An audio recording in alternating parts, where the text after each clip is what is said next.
Hi folks, you're watching Reverend Review, and I'm your host Reverend Dave, and today we're taking a look at my Mossberg 590 Shockwave. For those of you who have been liking what I've been putting out, please give me that thumbs up, and also hit that subscribe button. Alright, let's take a closer look. Now this, folks, as you know, Mossberg makes the 590 shotgun, and this, if you've watched many videos on it or you've read about it, you know that this is not a shotgun according to the ATF.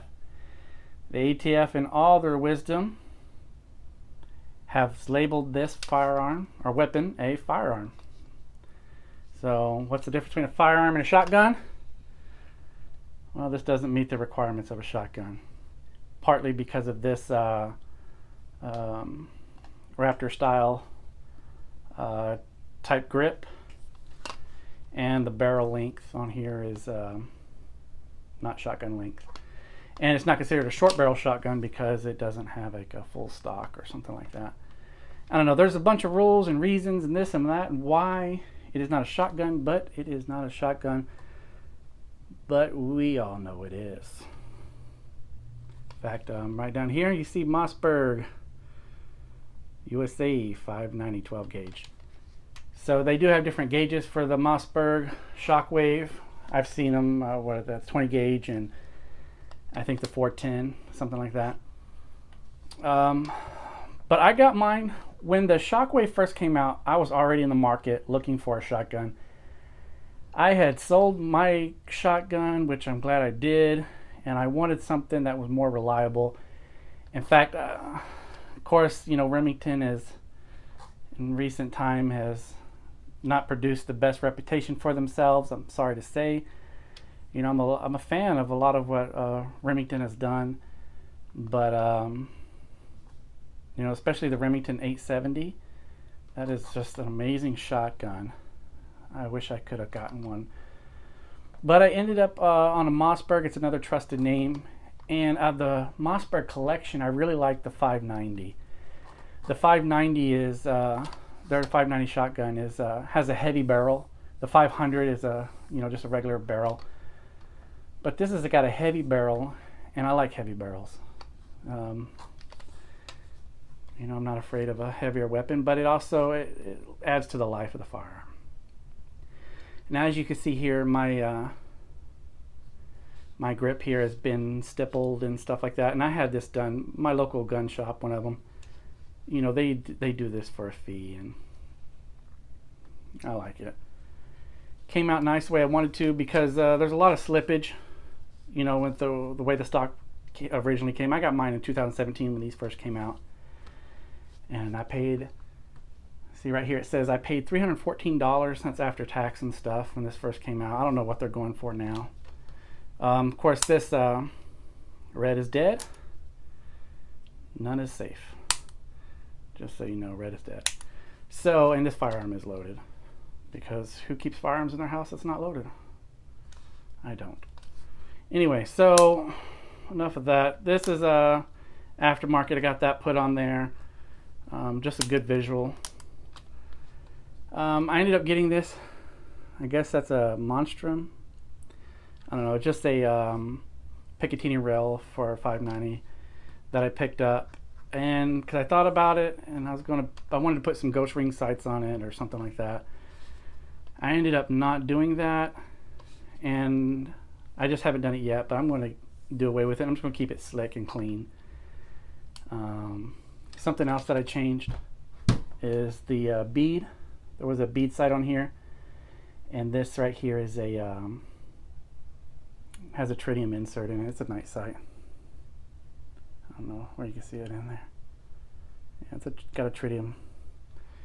Anyway, so it glows in the dark. Now, the way you could tell early Shockwave from the stuff they're putting out now, the early Shockwaves did not have. I think now it says Mossberg or something on these handle straps. But when they were first coming out, they were just black like this. Like I was saying, I was in the market for a shotgun, and Mossberg 590 particularly is what I was looking for. And this is what I ended up getting. I can't say would be good for home defense. I don't know. I don't use this as home defense.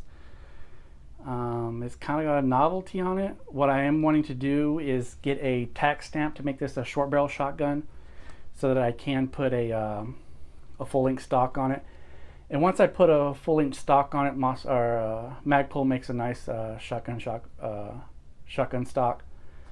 I'm going to go ahead and get that, but I got to get the stamp because it's going to make it a NFA item. So $200 tax stamp.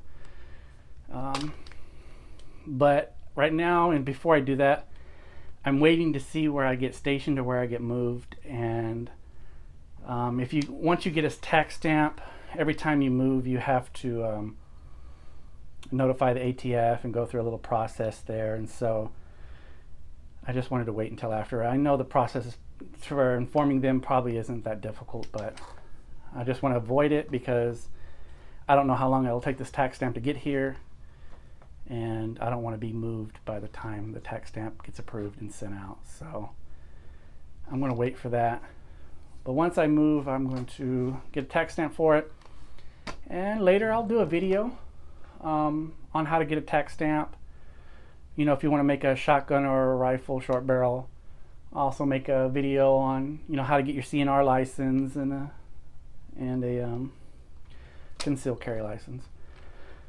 But anyway, so these are the things. At one time I put a Picatinny rail right here for a light, but I took it off. Simplistic is it's kind of sexy, you know. People, you know, gun guys, we'll go through those phases where we'll want to put a bunch of junk on our firearms, and then we find out it's really not practical, and it's best just to keep it clean. That's what I did with my AR. A long time ago I had a bunch of junk on it, and now I just have some of the essentials. So now this firearm can fire, like I said, 12 gauge shotgun shells, but that's not what I fire through here. I fire these minis here. Minis that I use are Aguila 12 gauge. Anyway, they're about half the size, and they hold more of them. I think it holds like 8. So you just load them down the tube there, and you get one of these things from I'm trying to remember. There you go. Opsol. They're based here in Texas, and what you do, zoom in, if you get one of these, you just put it in here. It's a lot easier than doing it on camera. Believe me folks, when you're trying to do it on camera, it's a little difficult, but just push it back there. So what happens is, so you see right there, it slid back, right? So now the shell goes in there, right? So then when you pull up, let me zoom out a little bit so it's not so zoomed in. And when you go up on it, so now it's loaded, right?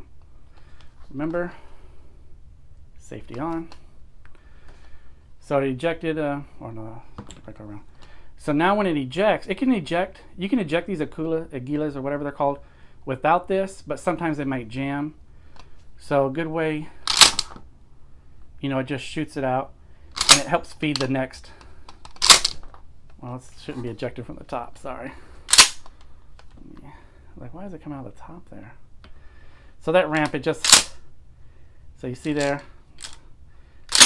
and watch, it's going to eject it, or and it helps it helps with feeding. So of course you can,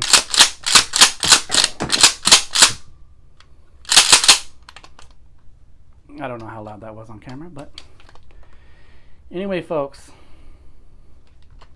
it's a good little device. It helps. I've shot this shotgun, or this firearm, these Aguila shells, these mini shells, without this, and it worked. It works without this if you rack it slowly. If you do it slowly, it'll work just fine, these mini shells. But when you're starting to do rapid fire, like that, you'll have some hiccups in there, and this just keeps a hiccup, so you can continue rapid firing shotgun. Yeah, if you get a chance, get you one of these. They're fun. I'm not going to put my name behind it and say it's for self-defense. I mean, home defense. Many people probably do though. But definitely, if you get a tax stamp on it, shoulder it. Definitely be worth home defense. Especially the barrel's already short, so you don't have to go buy a new barrel. You just get a new stock. Anyway, this has been Reverend Review. If you like what I'm putting out, again, hit that thumbs up and click that like button. And hit subscribe. Thanks, folks, for everything you do, for watching me, and taking interest in what I love to do. I'm your host, Reverend Dave. Goodbye.